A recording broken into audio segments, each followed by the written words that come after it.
Buenas, comenzamos la clase 19 para la UAM Iztapalapa, el curso de Estética 2. Estamos ya al final de la lectura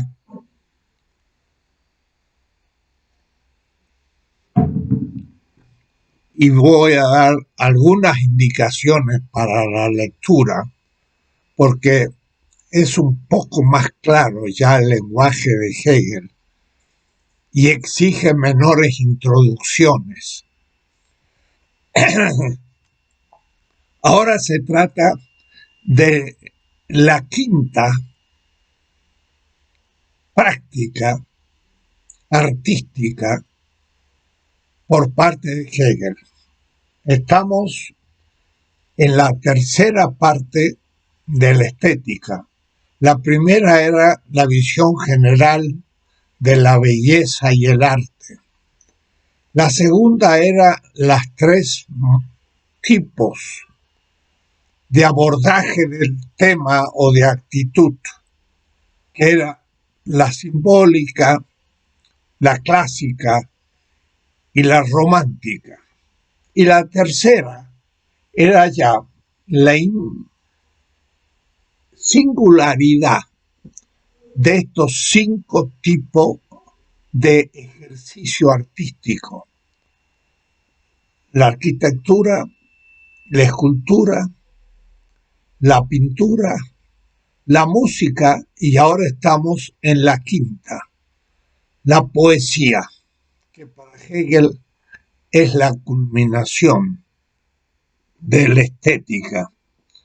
Entonces estamos en la tercera sección, capítulo 3. El primer capítulo es la pintura, el segundo capítulo es la música y el tercero es la poesía. Y en esta parte, capítulo 3, el arte poético, la página 685, vamos a ver dos momentos. Primero, la expresión poética y segundo, las diferencias genéricas de la poética, y estas van a ser la poesía épica, la lírica y la dramática. Estas parten las diferencias genéricas de la poética, lo dejamos para más adelante.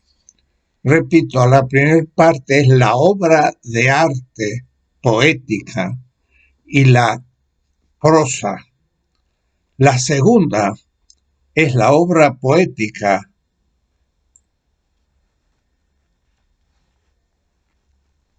la particularidad, no, tampoco, la obra de arte poética. Y la tercera parte es la subjetividad poetizante, pero en realidad debo ver que el primer punto A se trata de, vamos a ver aquí,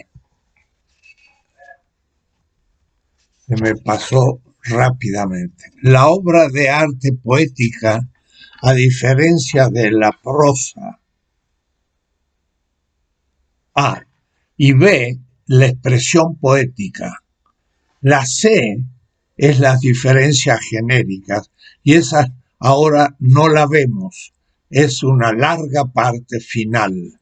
Pero vamos a ver las dos partes, que son la obra de arte poética y la prosa, o como le va a llamar, prosaica en la tradición, pero mejor hablemos de la prosa y la expresión poética. Estas dos partes son las que debemos hoy expresar. En este capítulo muchas veces, 4 o 5 veces, va a volver a repetir la diferencia entre la arquitectura, la escultura, la pintura, la música, para situarla ante la poética. Y entonces las primeras páginas del 695 comienza a ir siempre hablando, por ejemplo, el templo de la arquitectura clásica exige un dios que la habite y indica las características de la arquitectura. Pero a su vez, la escultura lo erige con plástica belleza y el material que para ello utiliza le da forma según su naturaleza y no resultan exterior a lo espiritual.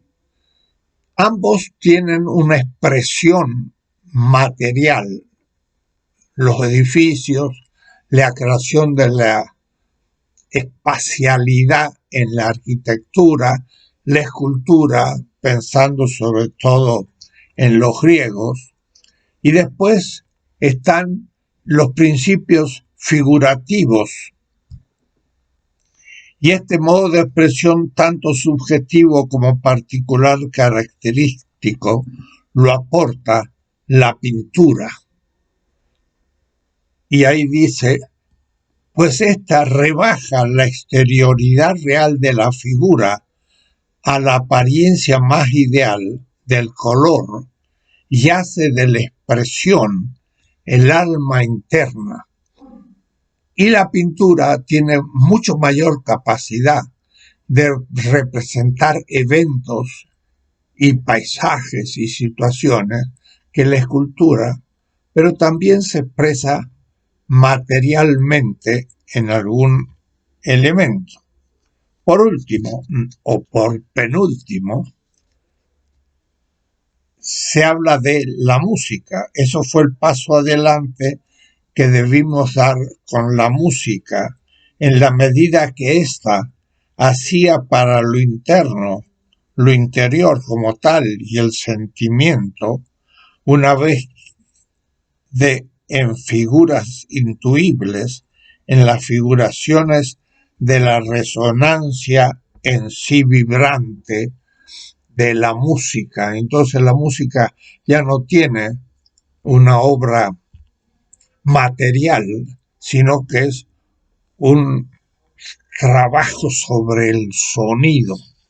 Está pensando en el modo de la objetivación. Y por eso dice, con ello, en la página 696, el dominio de la representación, que no se queda en la interioridad más abstracta como tal, sino que se configura un mundo como una realidad efectiva, concreta, y se separa de su parte igualmente de la música y da para sí en la poesía una existencia conforme al arte. Ahora bien, la poesía, el arte oral, antes que escribirla fue oral, es el tercero de las artes románticas, la totalidad que unifica en sí los extremos de las artes figurativas, escultura, arquitectura, pintura, y la música en su fase superior, en el ámbito de la interioridad espiritual misma, y sería la poesía como el quinto modo de representación de lo ideado por el artista. Entonces, vemos aquí situado siempre la poesía con respecto a las otras artes, y que tienen una distinta manera de expresión y una distinta manera de expresarse en una materia. La lectura no es difícil, pero no es tampoco corta, y entonces hay que ir leyendo despacio. Y dice por último, pero la poesía no puede quedarse únicamente en ese interno representar poético, sino que debe confiar sus configuraciones a la expresión lingüística. La lengua va a ser la manera de la expresión de la concepción poética. Aquí debe a su vez contraer un doble deber, a saber, por una parte, debe orientar ya su conformar interno de tal modo que pueda adaptarse completamente a la comunicación lingüística. La lengua va a ser el instrumento, pero va a ser también el punto de apoyo de la expresión poética. En la arquitectura era la transformación del espacio material. En la escultura igualmente se expresaba la interioridad en un objeto que no tenía todavía la subjetividad como la va a lograr la pintura en un rostro, por ejemplo, y la pintura va a representar sobre materiales tales como un lienzo o aún un muro la interioridad del artista, siempre Hegel pensando en la subjetividad y su obra de arte, la objetividad. La música, en cambio, va a usar el sonido, el oído, y también ya para él es más espiritual, no es la roca de una construcción o un ladrillo, sino ahora es el sonido que se lo va a ir modificando como un canto, como una música, como una melodía, que es el discurso sonoro de la música. Ahora, en cambio, el modo de expresión y el medio por el que se expresa es la lengua. Y la lengua va a ser el modo de exteriorizar la interioridad del sujeto. Y por eso entonces, ¿qué dice? Que va a ser el elemento artístico. Y por otra, no puede dejar este elemento lingüístico mismo, tal como es utilizado por la conciencia común, sino que debe tratarlo poéticamente. Yo uso todos los días y a cada momento y ahora la lengua, pero el poeta lo va a usar de una manera diferente, del modo propio de expresión, tanto en la elección y en la colocación como en el sonido de las palabras. Hay también sonido, pero no es el sonido de la música, sino que es de las palabras. Y las palabras, a su vez, son un fenómeno completamente distinto. De ahí entonces la primera parte de esta, que es la obra de arte poética, a diferencia de la prosa. Es interesante que para Hegel no hay todavía lo que vamos a llamar la novela,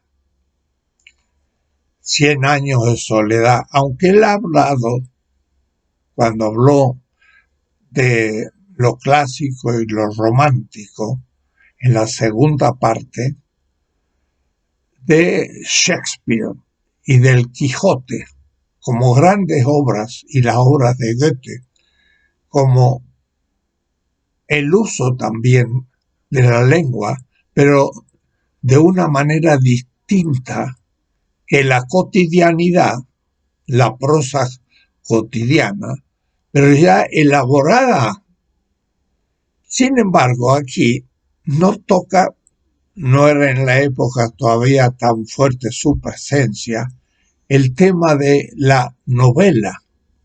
La novela es obra de arte lingüística y no es ni poesía ni prosa cotidiana, sino es el manejo de la lengua con una narrativa que nos hace recordar de la melodía en la música, pero Hegel no lo trata para nada. Toma la poesía y la prosa, pero la prosa cotidiana, pero no la novela. Claro, esto falta para un tratado contemporáneo del siglo XX tan importante como la novela. Y de ahí entonces que en la obra de arte poética, distinta de la prosa cotidiana, va a trabajar tres temas. Página 703. En primer lugar, respecto a la diferencia entre el modo de concepción poético y el de la prosa, que en la traducción le llaman prosaico. Yo le voy a llamar prosa porque prosaico suena cacofónicamente, de una manera no muy bella. Prosaico significa vulgar y no se trata de eso, se trata de la prosa. Ver la diferencia entre la poesía y la prosa. Segundo, por lo que a la obra de arte poética y la prosa se refiere, a lo que luego, en tercer lugar, queremos todavía añadir observaciones sobre la subjetividad creadora, el poeta. Entonces, en realidad, va a haber la diferencia entre la poesía y la prosa y en qué consiste el poeta.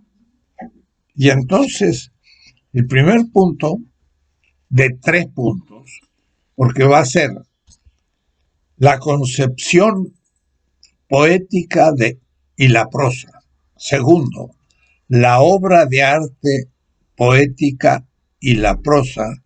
Y tercero, la subjetividad poética, el poeta. Entonces, primero, la concepción poética y la prosa. El contenido de ambas concepciones, que es por un lado la poesía y que es por otro lado la prosa. Y en la página 704 leemos: su objeto correspondiente de la poesía es en cambio el infinito reino del espíritu, mucho más amplio que los demás, porque aún la pintura puede pintar distintos eventos, acontecimientos, personas, muchos más que los que puede mostrar la arquitectura o la escultura. Pero la poética puede aún más que la pintura. Dice el infinito reino del espíritu. Puede decir, se puede hacer una poesía sobre tantas cosas, desde la caída de una gota, el amor, la distracción, la muerte, la eternidad, el mundo vegetal, lo que uno quiera. Pues la palabra, ese ductilísimo material. ¿Por qué? Porque tenemos tantas palabras como realidades, como cosas y acontecimientos de las cosas. Les nombramos el léxico, está en un diccionario, son miles de palabras y cada palabra podría ser motivo de un poema. Ese ductilísimo material que pertenece inmediatamente al espíritu y es el más capaz de todos de captar más artes que lo que sucede con la piedra, el color o el sonido.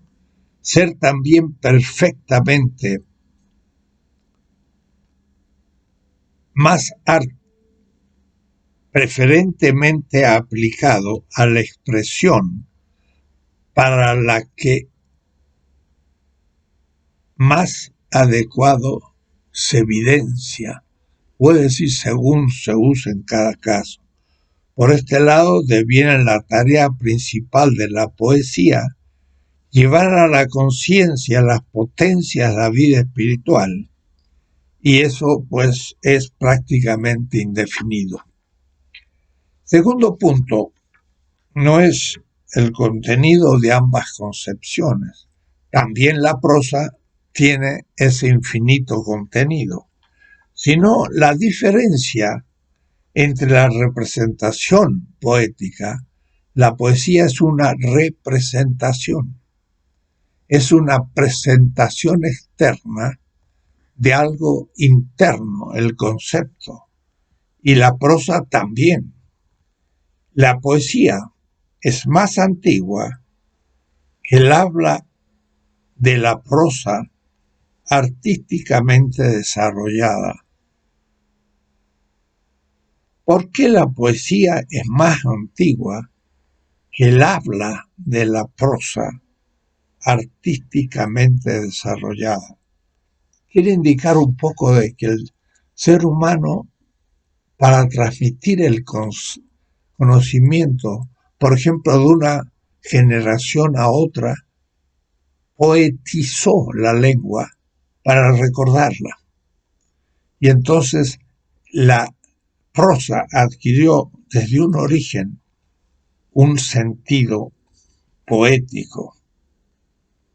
Y dice que el habla de la prosa artísticamente desarrollada es la representación originaria de lo verdadero, un saber que todavía no separa lo universal de su existencia viva en lo singular, ni contrapone entre sí ley y fenómeno, fin y medio, ni luego lo refiere a su vez entre sí mediante el razonamiento, sino que sólo capta lo uno y lo otro. El pensamiento poético es directo a la cosa y se detiene en ella. No es argumentativo, es impactante, es mostrando algo no pensado que admira porque no se lo había visto de esa manera nunca. Por eso no expresa solo figuramente un contenido para sí, ya conocido en su universalidad. Por el contrario, se demora, conforme a su concepto inmediato, en la unidad sustancial de lo que está contemplando, que no ha hecho todavía tal separación y mera referencia entre lo universal y lo concreto. El poeta penetra, diríamos así, la experiencia de cada cosa y le saca un contenido no pensado, no universal. Puede contemplar el canto de un pájaro y quedar indicando su singularidad.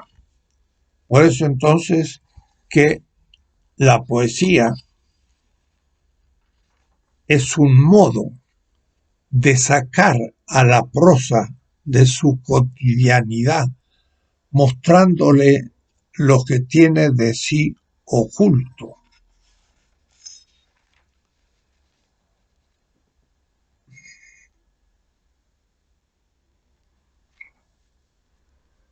Y el tercer aspecto, el primero es el contenido de la poesía, segundo es la diferencia con la prosa, y la tercera, la particularidad de la intuición poética.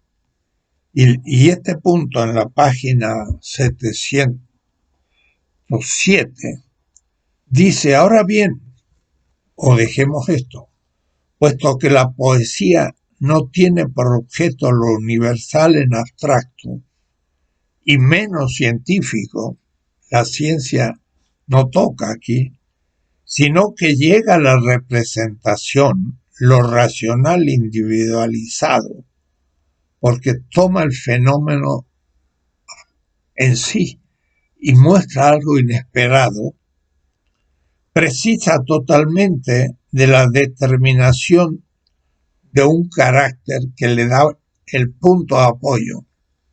Y de pronto aquí Hegel salta a la cultura y a la cultura nacional. O es decir, la poesía siempre está determinada por una experiencia comunitaria, nacional, del que parte y cuyo contenido y modo de intuición constituye también su contenido y su clase de representación. Y llega por tanto a una plenitud de particularización y peculiaridad. Llega entonces a penetrar el fenómeno individual a una profundidad que no había yo antes considerado en la prosa cotidiana. La poesía es por ello entonces siempre situada. Es la poesía oriental, la italiana, la española, la inglesa, la griega, la alemana, porque está ligada a las lenguas de cada nación. Entonces ese medio se transforma en una determinación de la poesía. Todas son completamente diferentes en espíritu, sentimiento, concepción del mundo, expresión. Aquí Hegel muestra el sentido nacional de la particularización de la intuición poética. Es siempre la expresión de un pueblo. Es latinoamericana, es mexicana. Y hay que entrar a esa peculiaridad para ir desmantelando el misterio de su expresión. Y, por último, compara de nuevo el arte poético y la prosa. Las multilaterales consideraciones que a este nuevo objeto invita pueden compendiarse y ordenarse de tal modo que, en primer lugar, pongamos de relieve lo más importante, lo que concierne a la obra de arte poética en general, siempre. Hegel, primero lo general. En segundo lugar, separemos esta de los principales géneros de representación de la prosa en la medida en que la misma resulta susceptible de un tratamiento artístico. Claro, ahí justamente la prosa podría traer la novela, y la novela sería un otro tratamiento de la lengua, pero no como poesía, sino como prosa, pero con un relato que no es el poético. Y en tercer lugar, se nos rendirá completamente el concepto de la obra de arte libre. Para Hegel libre es ya no determinada, es la poesía que escribe un poeta para escribir poesía. No sería el arte por el arte, pero algo semejante. No es la poesía expresada dentro de un evento, sino el ponerse a hacer poesía. Y de ahí entonces que él va, a su vez, ver tres momentos.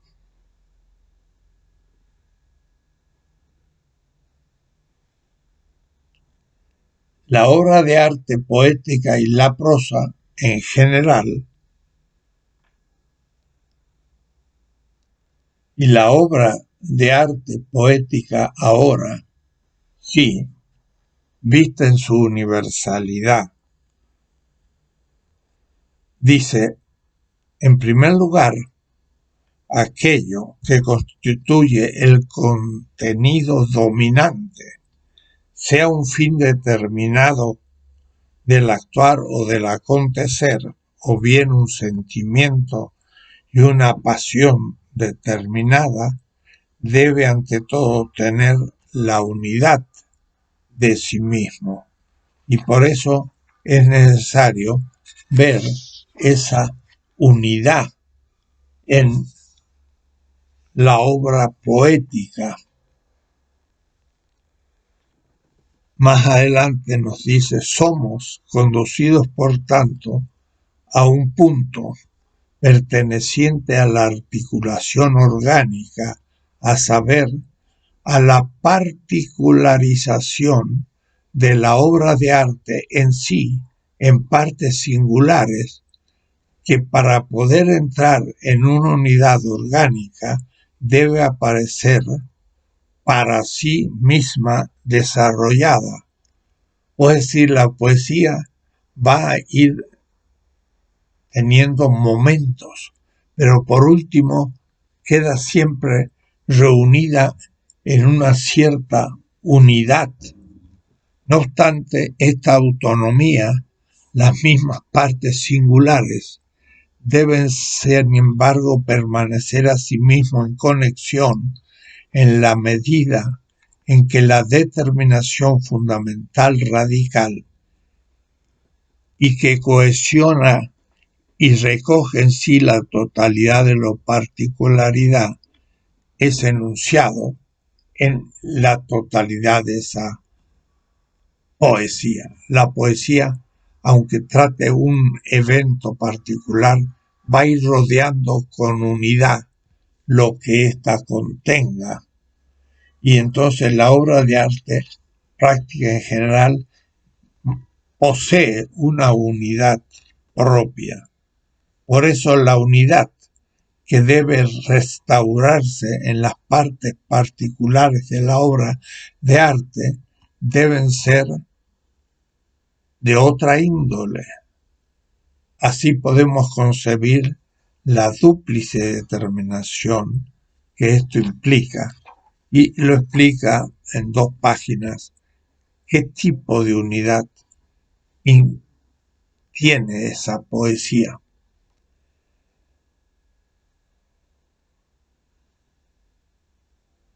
La segunda observación es ahora la diferencia con la historiografía y la retórica. Esto es una extraña reflexión, pero interesante.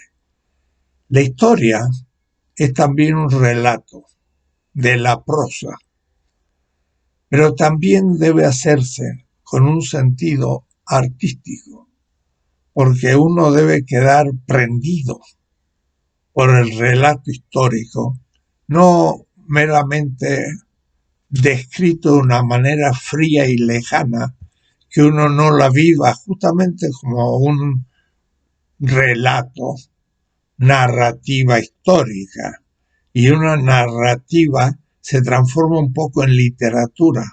Por eso que los grandes historiadores captan la atención del lector, porque también tienen esa unidad que tiene la poesía y logran también una cierta expresión artística.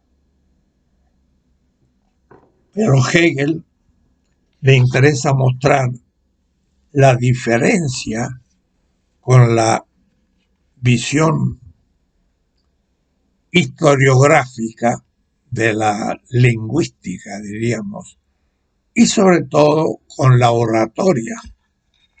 La oratoria también es un uso lingüístico, no como la poesía, no como la novela, no como la historiografía, no como la prosa cotidiana, sino la oratoria es también un poner la atención en la representación lingüística. Piensen ustedes Cicerón cuando hablaba en el Senado, o el curso de retórica de Aristóteles, que en el fondo era la finalidad del liceo, porque los alumnos de la aristocracia ateniense iban a estudiar filosofía para aprender a hablar, claro, en ese caso ya argumentativamente, porque había que discutir en la asamblea del demos, del pueblo, argumentos para llegar a una decisión de los 500. Y entonces tenían que llegar a un consenso. Pero para eso era necesario un dominio del lenguaje racional, pero al mismo tiempo artístico. Y por eso que la gente escuchaba con atención la capacidad de expresión oratoria.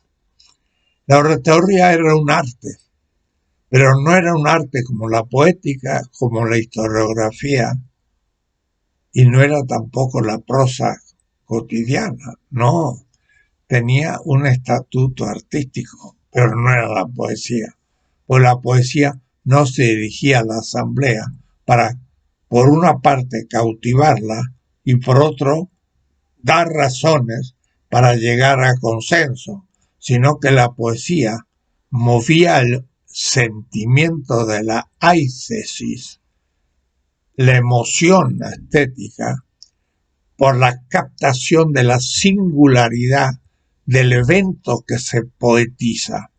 Y entonces es un manejo distinto de la lengua.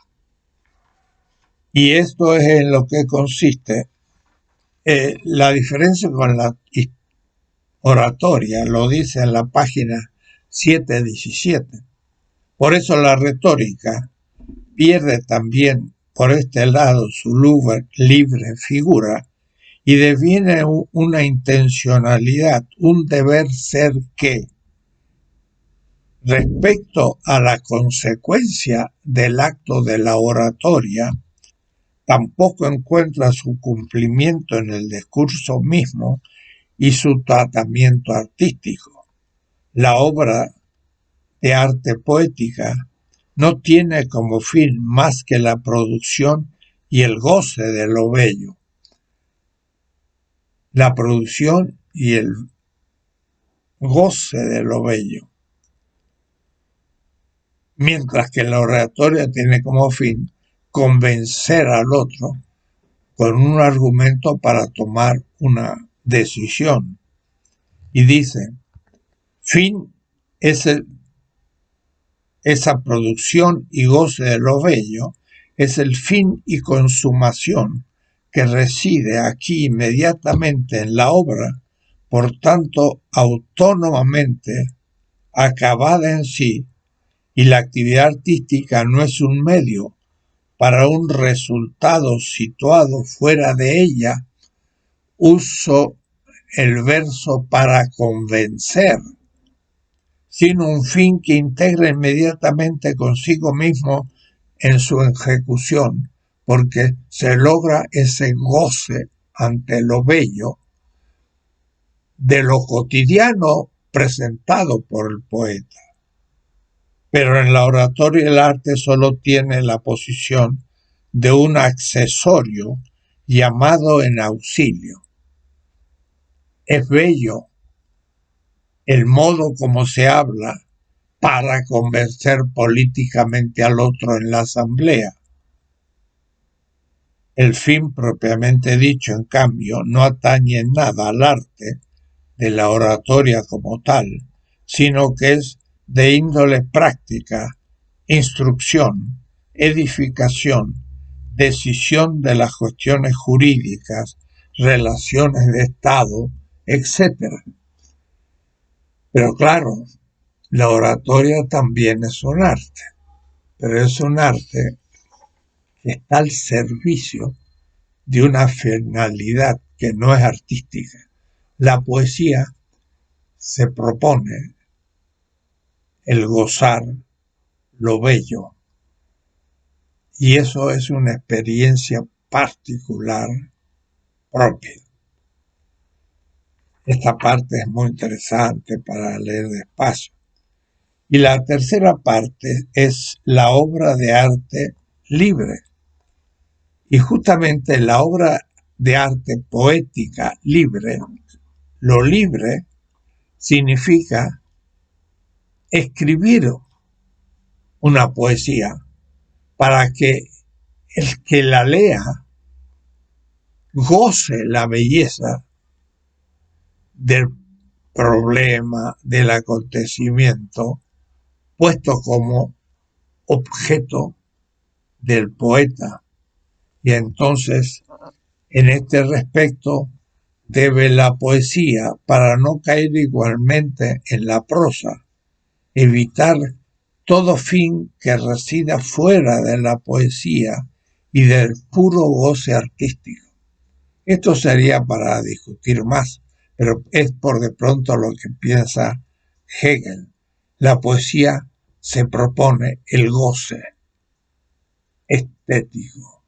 Ahora habrá que definir qué es lo que es el goce estético.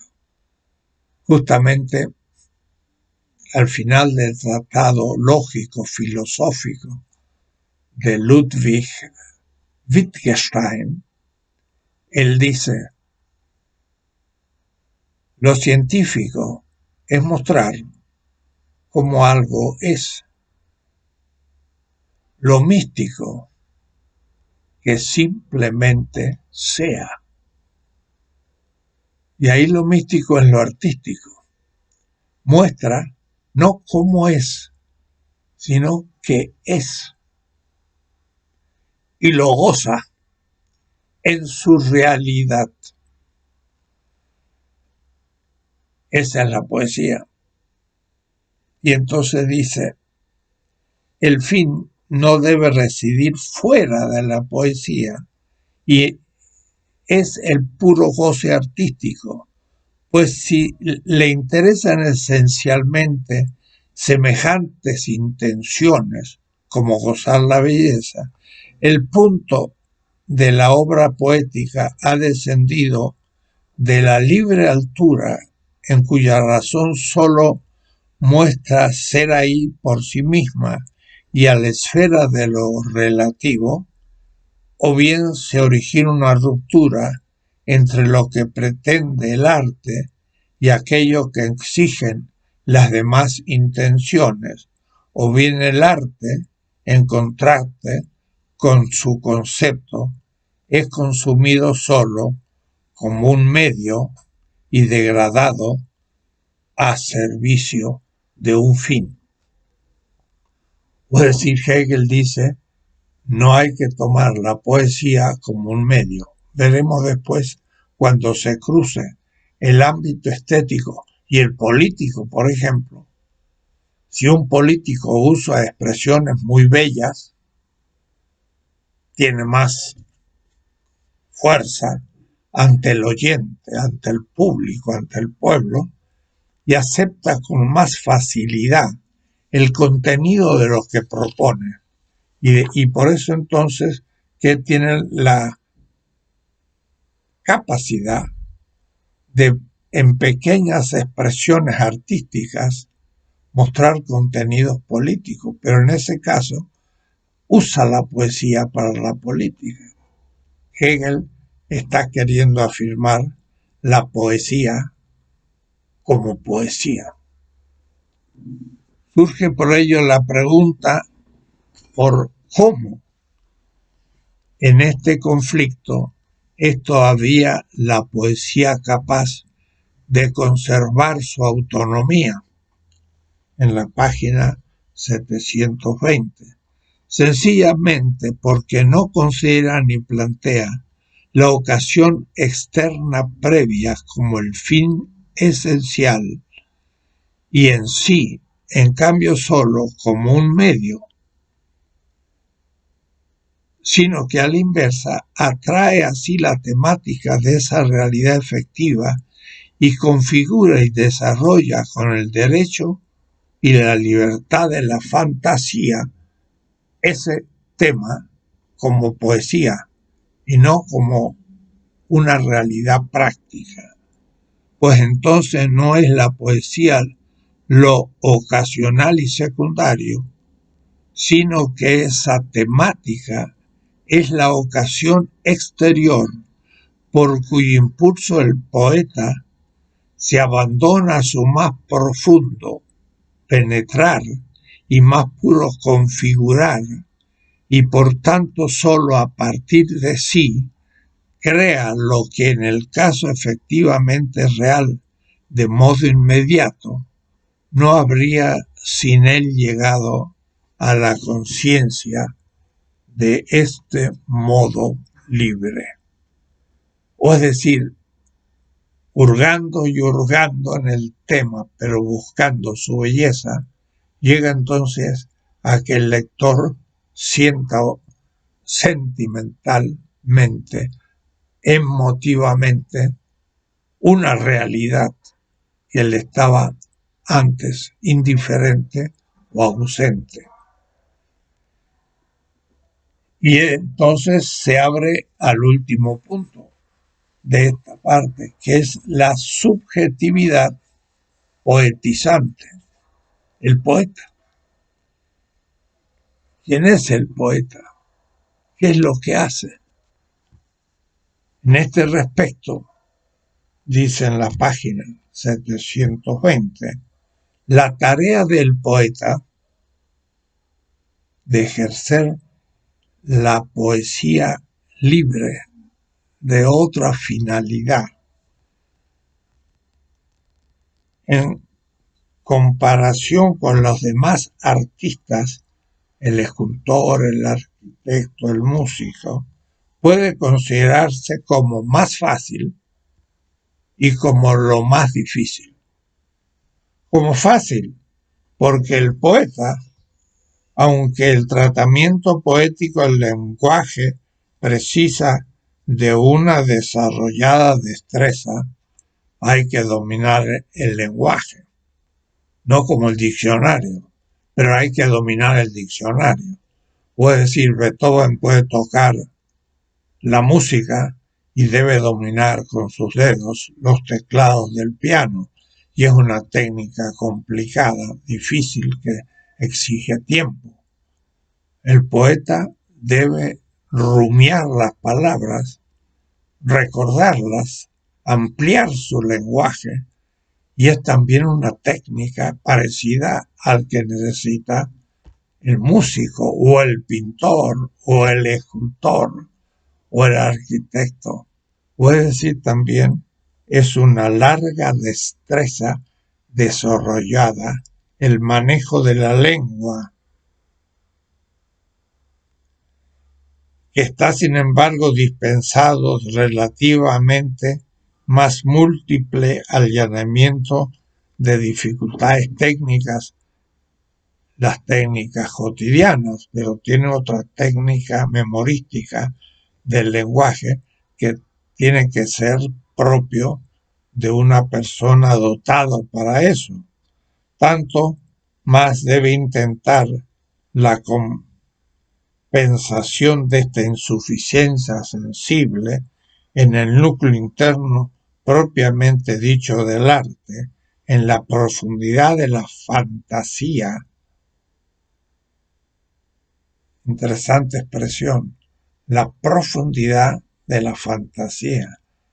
La fantasía no debe ser fantástica, no debe ser estar soñando cosas, las que sean.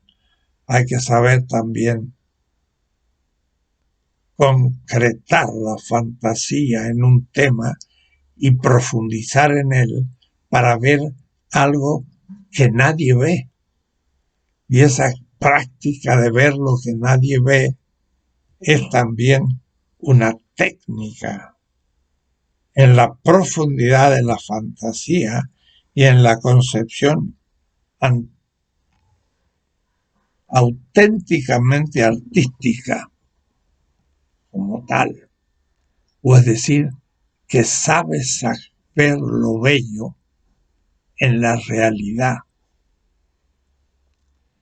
Y eso supone una visión diferente a la cotidiana. Con esto entonces terminamos esa parte que se llama la obra de arte poética en diferencia a la prosa. Y pasamos a una segunda parte que es la expresión poética. La primera era la obra, que es la poesía y su intención, pero ahora es la expresión. ¿Cómo es que yo construyo eso? El primer círculo en cuyo perímetro infinito hemos debido contentarnos con unas cuantas determinaciones generales. Hegel tiene plena conciencia que el tema es muy amplio. Concernía a lo poético en general, al contenido tanto como a la concepción y organización del mismo en obra de arte poética. Y frente a esto, el segundo momento lo forma la expresión poética,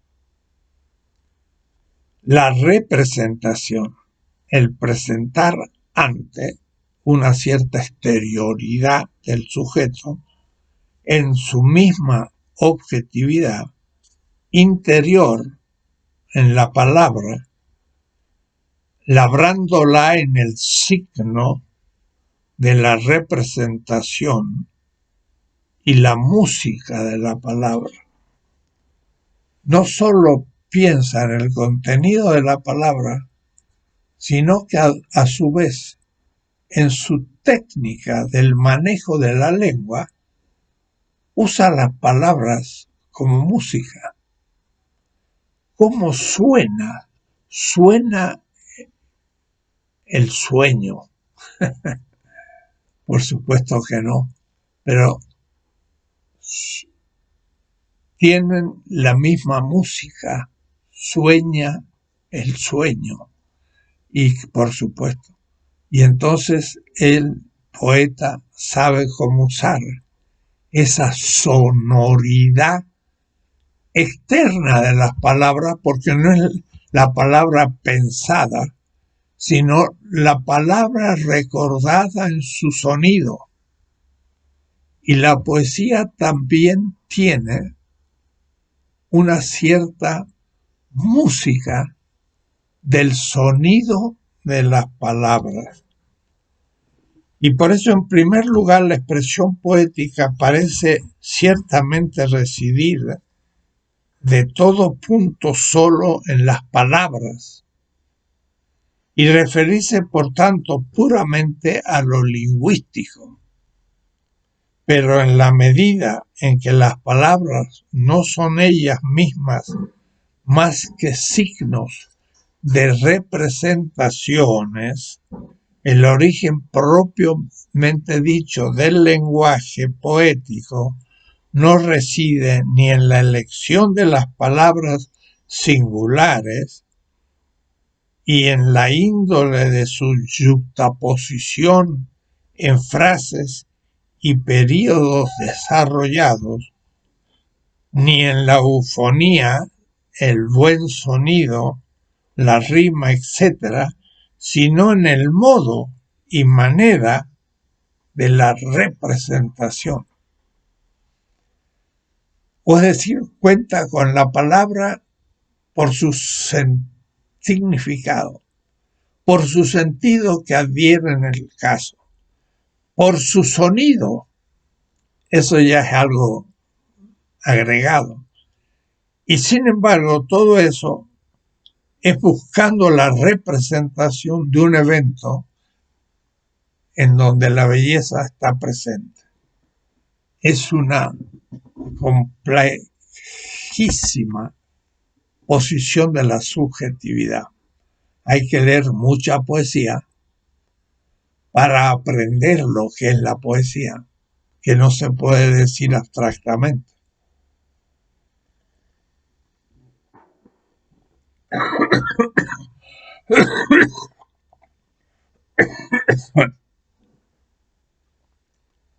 Y de ahí entonces que la representación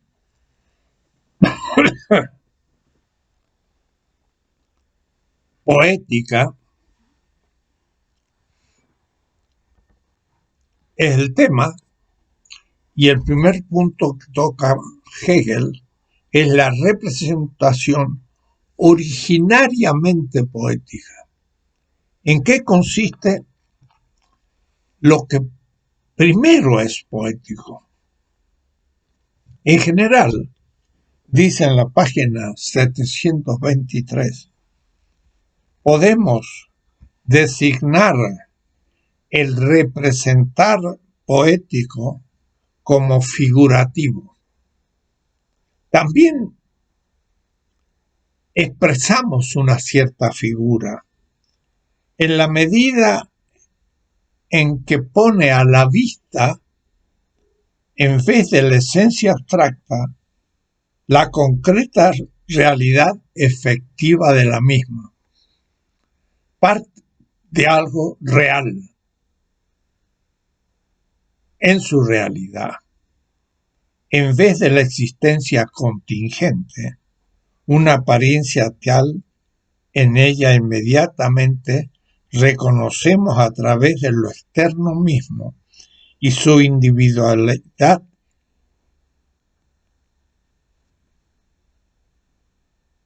inseparada de ello, lo sustancial, y tenemos por tanto ante nosotros, en lo interno de la representación del poeta, el concepto de la cosa, así como su ser ahí en cuanto una y la misma totalidad.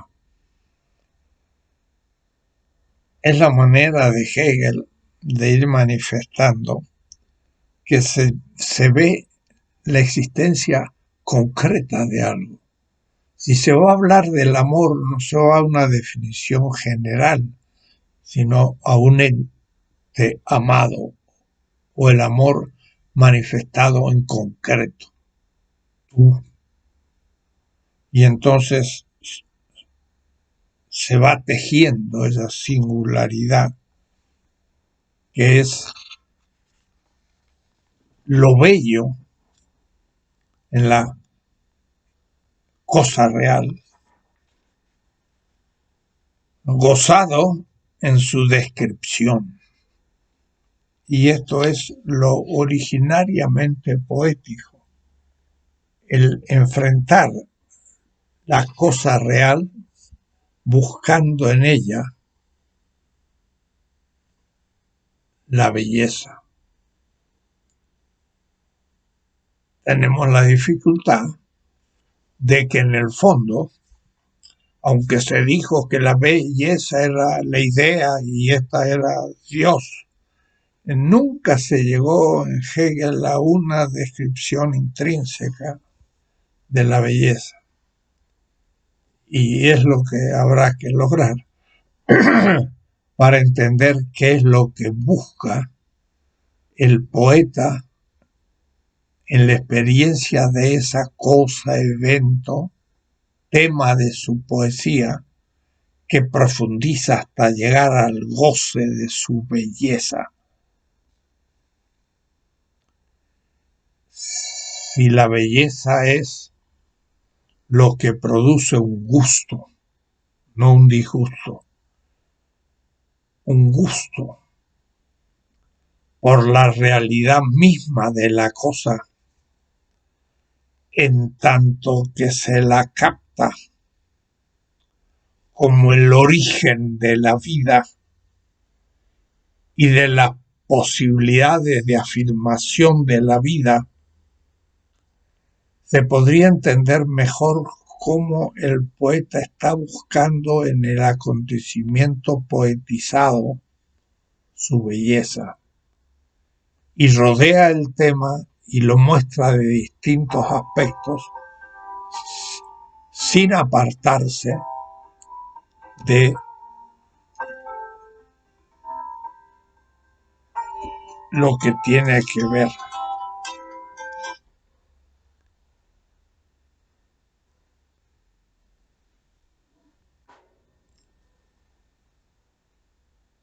Y esta manera de ir a la cosa misma para gozar su belleza no es la representación de la prosa, que es mucho más descriptiva. El modo poético se contrapone al de la prosa. Ahora bien, lo que en la prosa interesa no es lo figurativo, sino el significado como tal, que toma su contenido, por donde el representar deviene un mero medio para llegar a la conciencia, al contenido de la cosa. No tiene por ello la necesidad ni de ponernos ante los ojos la realidad precisa de sus objetos, ni, como en el caso de la expresión figurada, de evocar en nosotros otra representación que vaya más allá de lo que debe ser expresado. Se mantiene en el tema, lo profundiza hasta llegar al goce de su belleza. Y eso es una actitud contemplativa que es justamente lo poético. Esto sería el primer tema. El segundo, la representación poética no es de la prosa. Y la tercera, la representación poética que deriva de la prosa. Se puede hacer poesía de un tema descrito por la prosa. Y por eso es la representación poética que deriva de la prosa. Ahora bien, aquí la poesía precisa de una energía más intencional para, a partir de la habitual abstracción del representar cotidiano, imponerse en la vitalidad concreta.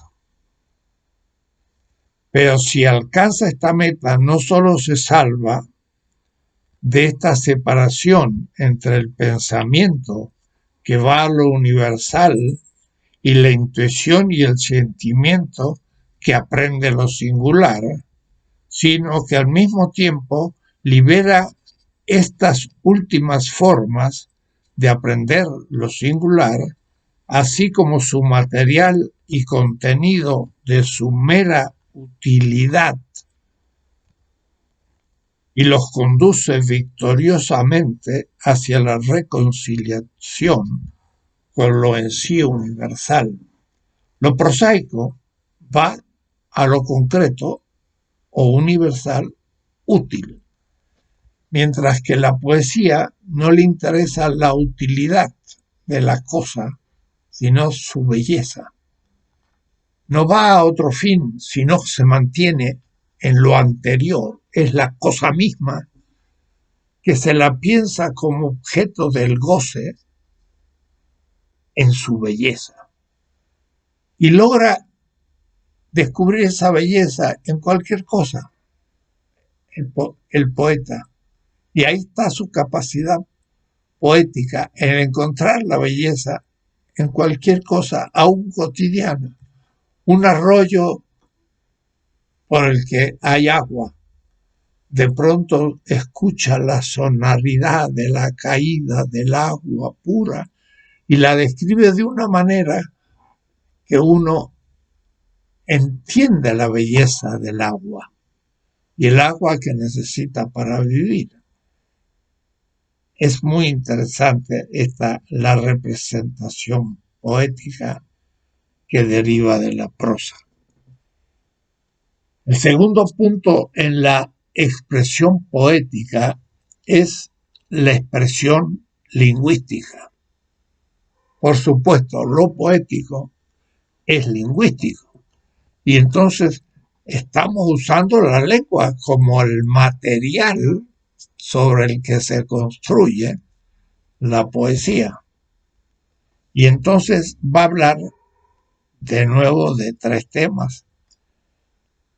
El lenguaje poético en general, los medios poéticos para hablar y la diferente aplicación de los medios. Tres temas. El primer punto es la expresión lingüística en general. En la página 727 nos dice: el arte debe en todos los respectos ponernos en un terreno distinto del que ocupamos en nuestra vida ordinaria, así como nuestro representar o actuar religiosos y en las especulaciones de la ciencia. Este es un punto que vale para todo lo que hemos dicho. Repito, el arte debe en todos los respectos ponernos en un terreno distinto del que ocupamos en nuestra vida ordinaria. Es necesario salir del ser en el mundo cotidiano e internarnos a otro mundo, a otro campo, el campo estético. Y esto lo sabe hacer el artista. Lo ha estudiado, lo ha visto, practicado por otros, lo ha tenido por naturaleza.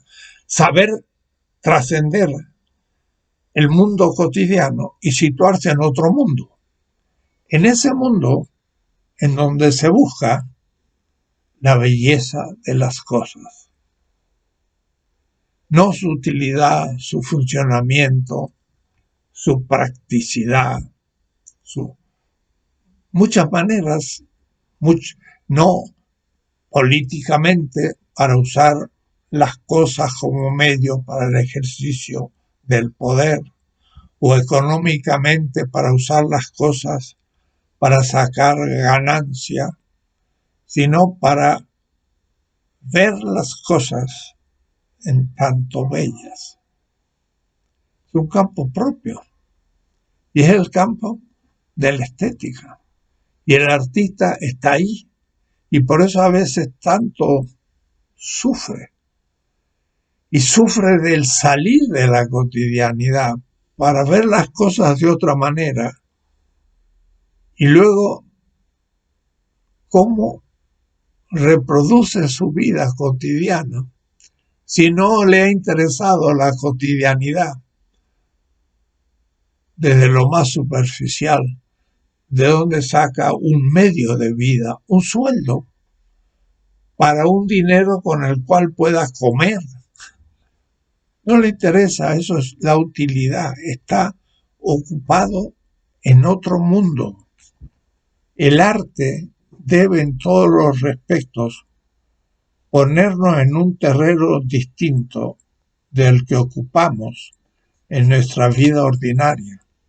El filósofo también estamos en otro mundo, y de ahí que también la sobrevivencia cotidiana se torna difícil si no logramos un lugar donde podamos ejercer esa nuestra opción.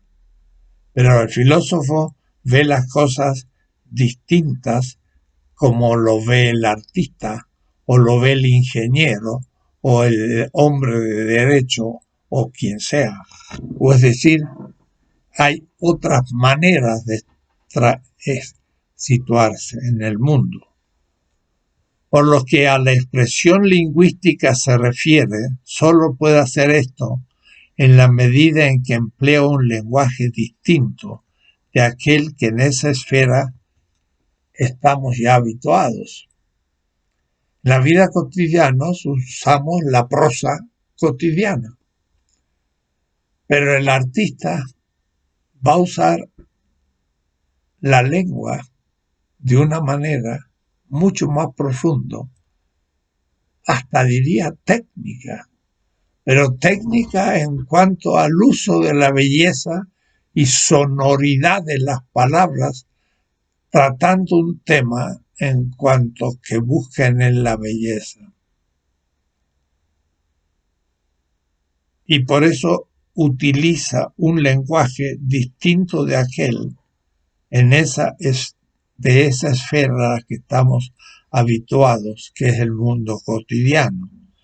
Por eso no tiene, por un lado, que evitar lo que en su modo de expresión nos rebajaría a lo meramente cotidiano y trivial de la prosa, sino que por otro lado no debe tampoco degenerar en el tono y el modo de discurso de la edificación religiosa o la especulación científica.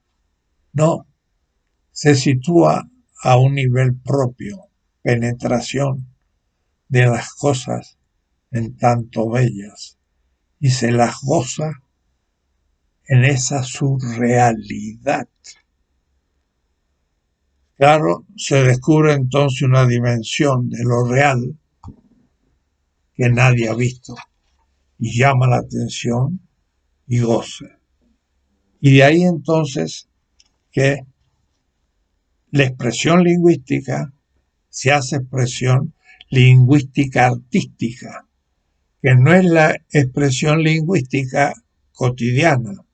Y el lenguaje poético entonces es el que habla en ese horizonte no cotidiano. Y los medios del lenguaje poético, pues también son algunos. El artista usa ciertos medios, instrumentos diríamos así, pero lingüísticos. La poesía puede aquí bien aferrarse a lo arcaico y por tanto menos usual de la vida ordinaria. Sin salir del ordinario, puede ir a su origen ya olvidado, por ejemplo, remitirme a lo azteca y traer de ahí una inspiración al lenguaje actual en México. Viene a evidenciarse primordialmente como creadora progresista del lenguaje. Puede crear nuevos neologismos. Puede crear neologismos, porque no, sería una redundancia, nuevo neologismo. Puede crear nuevas palabras para una otra experiencia de ese acontecer en ese momento. Y por tanto, menos usual en la vida ordinaria. Bien evidenciarse primordialmente como creadora progresista del lenguaje y ser en ello solo con que no actúe contra el genio de la lengua de gran audacia inventiva. Por una parte debe tener el artista un profundo sentido del genio de la lengua, de su lengua como totalidad, cómo funciona. Pero ahí dentro proponer una novedad, una invención, que caiga también, que al lector le dice, ¡qué bello! ¡Qué bien puesto! Nunca lo había pensado, y se incorpora a la lengua la invención del artista.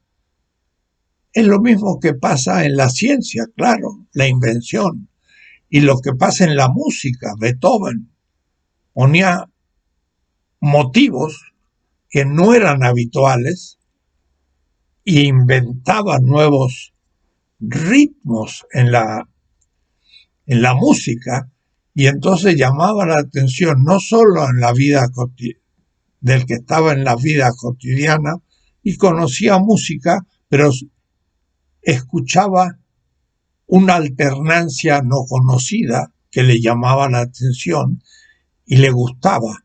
Pero aún el entendido en el tema se daba cuenta de que el músico estaba creando una nueva melodía.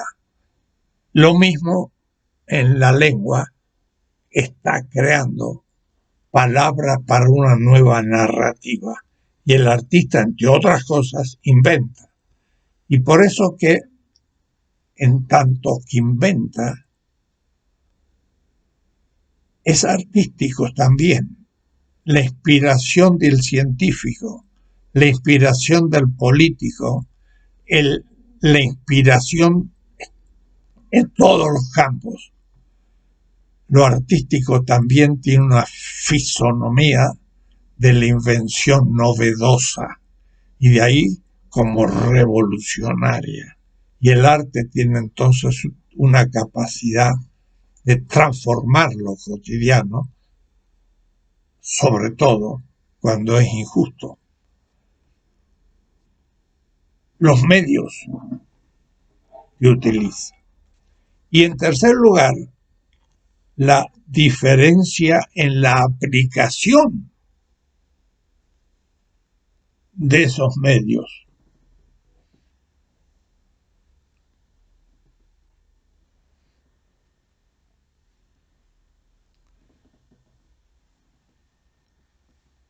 ¿Cómo se aplican los medios? Por lo que el artista domina esa penetración de las cosas expresada lingüísticamente de una manera innovada. Además, la dicción poética puede por su parte devenir viva en un pueblo, en una época en que el lenguaje no esté todavía evolucionado, sino que la poesía misma recibe el desarrollo propiamente dicho.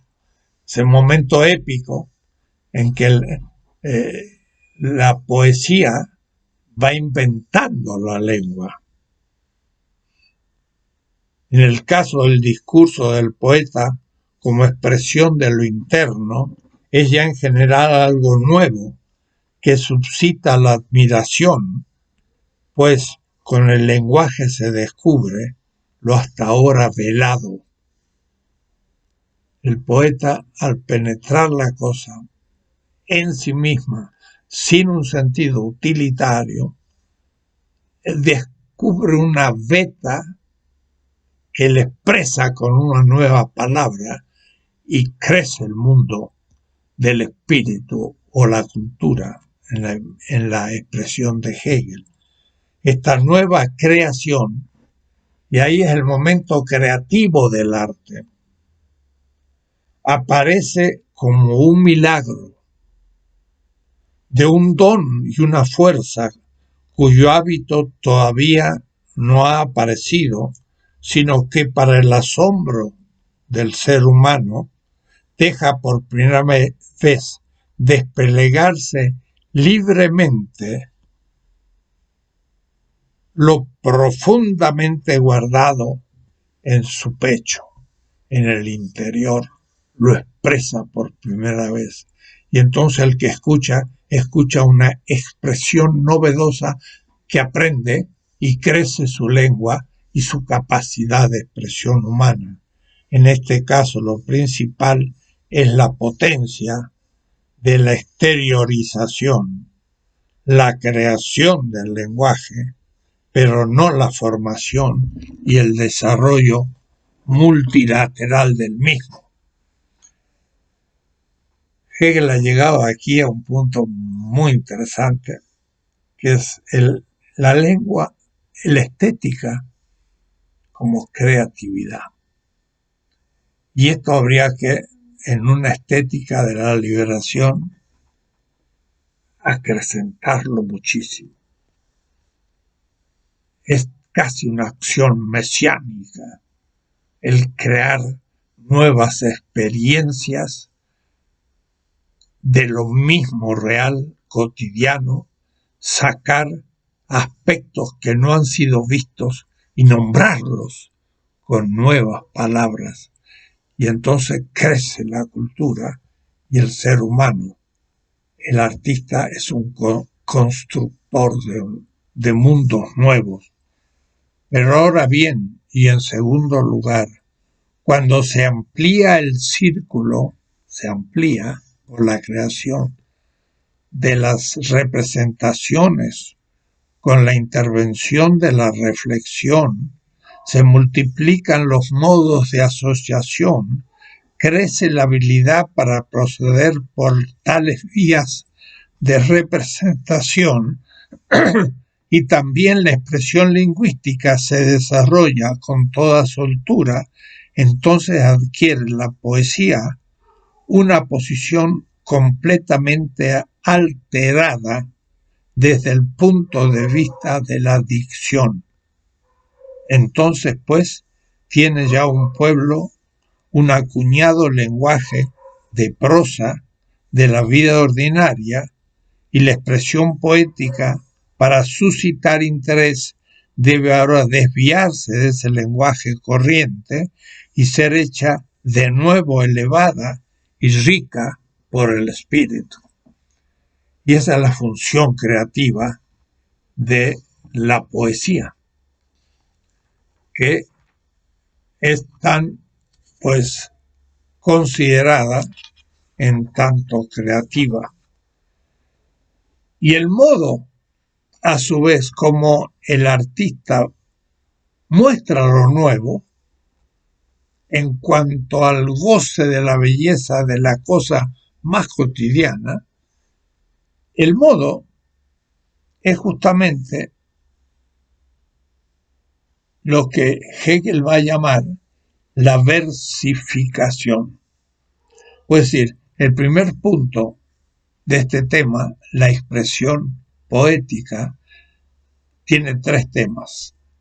La representación poética, cómo se expresa, la expresión lingüística y ahora el modo como se expresa, la versificación, hacerlo en verso, hacerlo de una manera bella en ella misma y bella lingüísticamente hablando, de alguien que domine a tal fondo que va a poder contar con la música de las palabras, el sentido de las palabras y su significación, pero en vista de mostrar la belleza de las cosas ordinarias. Es una belleza a 2 y 3 niveles. Es una bella expresión de la belleza de las cosas reales. Y la versificación entonces son maneras de expresar la lengua que exige una gran elaboración y conocimiento por parte del artista.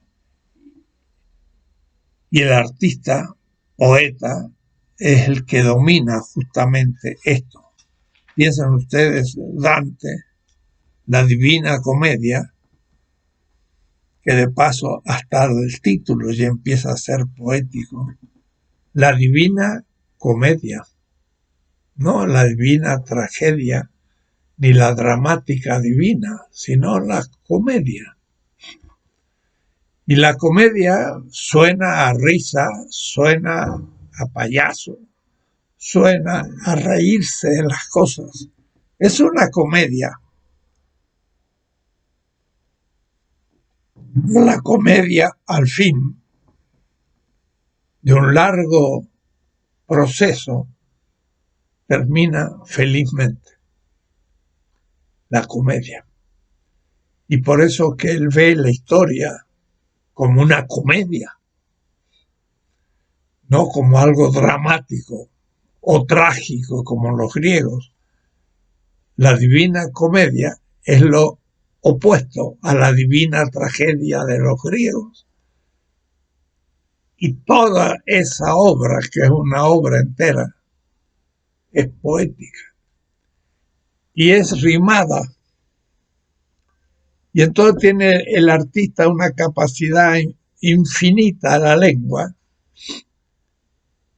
que logra la palabra, que por su sonoridad debe estar ahí, pero al mismo tiempo por su contenido, describiendo la belleza de una realidad o el horror de una realidad, porque también lo feo entra en la descripción del infierno de Dante también. Entonces, la versificación es un modo muy antiguo que usa la poética. Entonces, la versificación es un ritmo. La música tiene un ritmo, pero la vida cotidiana tiene un ritmo. Si yo hago algo y lo dejo quieto, ya no siento más. Es necesario volver a repetir. Permítanme, hay un ritmo en la relación sexual. ¿Y por qué? Porque cada vez que el ritmo se repite, inicia de nuevo. Y al iniciar de nuevo, el ser humano vuelve a tener la experiencia de la realidad del acontecimiento. Y si se vuelve a repetir, se guarda la conciencia y se sigue el goce, se va regodeando, regozando, volviéndolo a gozar. Si termina, no hay más goce porque uno se habitúa. Hay que volver a repetirlo. El ritmo es el modo como se goza la realidad. Y digo, esto es justamente el modo como se realiza el acto sexual, que es un acto profundamente artístico y tiene un ritmo. Pues bien, la cuestión es buscar en la lengua una manera de ritmar, o es decir, de relanzar el goce de lo emprendido, y eso se hace por la versificación y los modos que existen de versificar. El tema realmente se trata muy a fondo en la rima. Lo rítmico significa que se vuelve a repetir el acto. Y la rima es lo que en la lengua permite esto. Y entonces esa parte de la rima habría que leerlo muy despacito. Es muy comprensible de la página 739 hasta el final de esta parte que termina en la página 740. 39 a 46. Son pocas palabras. Muestra el distinto modo de la rima en las distintas culturas. La rima no termina con las mismas letras en cada uno de los expresiones lingüísticas.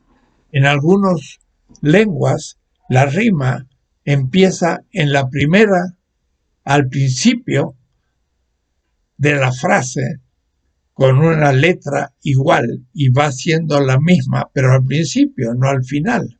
Otras no tienen propiamente letras iguales para mostrar la rima, sino, por ejemplo, en las lenguas que hay vocales largas o vocales cortas, los griegos, se puede entonces poner que termine en una vocal larga, y hay una cantidad enorme de reglas de la rítmica que se concreta en la rima, y hay distintos modos de la rima. Y aquí Hegel, pues, en realidad entra a minucias lingüísticas que no son tan filosóficas, pero que indican justamente esa versificación rítmica y en qué consiste la rima, que la expresa muy bien, y por último, la unificación de la versificación rítmica y la rima. Hacer versos es un modo de organizar la lengua para ir golpeando de una manera rítmica. Y la rima es el modo de ese golpe rítmico. Es muy interesante la lectura de esta última parte y se las dejo que leen porque es muy fácil comprensible, y con esto habríamos terminado la lectura de las dos primeras partes de la poesía. Nos falta la tercera, que es la más larga, que son la diferenciación genérica de la poesía.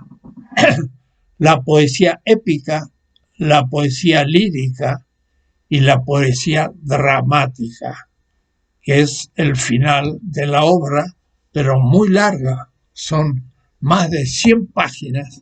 La última clase, que va a ser la próxima, la clase 20.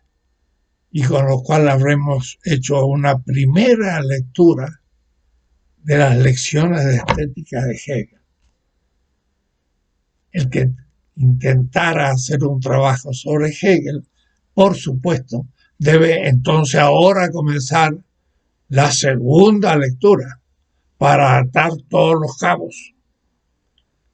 Después de lo cual habría que empezar a leer los comentarios de otros autores sobre la estética de Hegel, pero entonces uno ya tendría dos lecturas con la cual entendería qué están diciendo autores sobre Hegel. Y entonces en el tercer momento uno podría empezar a describir desde un punto de vista propio de qué se trata la estética de Hegel. Pues el libro no es pequeño y lo hemos leído y no lo he relatado entero, pero está todito marcado y me ha servido mucho para entender muchos aspectos de la estética, porque en general no hay estéticas que abarquen, que pretendan abarcar la temática general de la estética filosófica. Hegel tuvo una vocación muy especial por la estética porque tenía un litigio y un debate con Schelling. Para Schelling, la estética era la culminación de la filosofía.